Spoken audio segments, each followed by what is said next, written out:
L'ovulation n'a pas forcément lieu au 14e jour du cycle.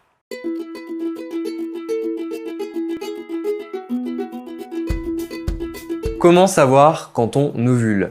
La fameuse question quand on désire avoir un enfant ou contrôler aussi son ovulation. Alors, il y a plusieurs méthodes. On va dire, pour commencer, ce qui est important, c'est de savoir comment le cycle se réalise.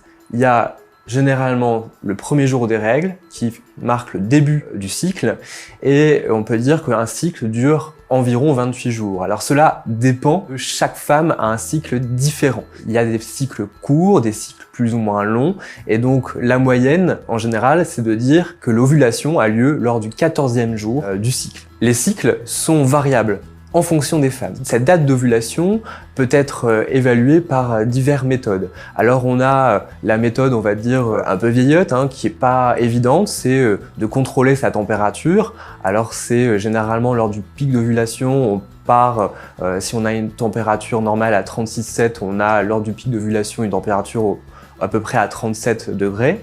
Donc c'est pas évident de pouvoir bien mesurer ce pic d'ovulation avec cette méthode.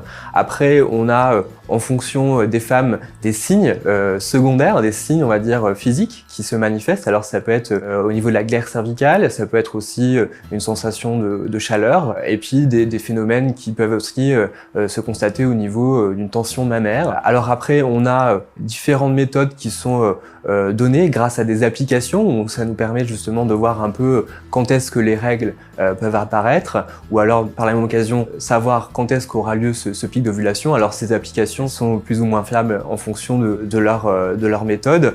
Alors il y a Flow, Clue, etc. qui sont accessibles gratuitement sur internet. Et ensuite on a aussi des méthodes de diagnostic qui se vendent en pharmacie, qui sont des tests d'ovulation. Grâce à un prélèvement d'urine, on peut déterminer grâce à l'hormone LH quand est-ce qu'apparaît le pic d'ovulation.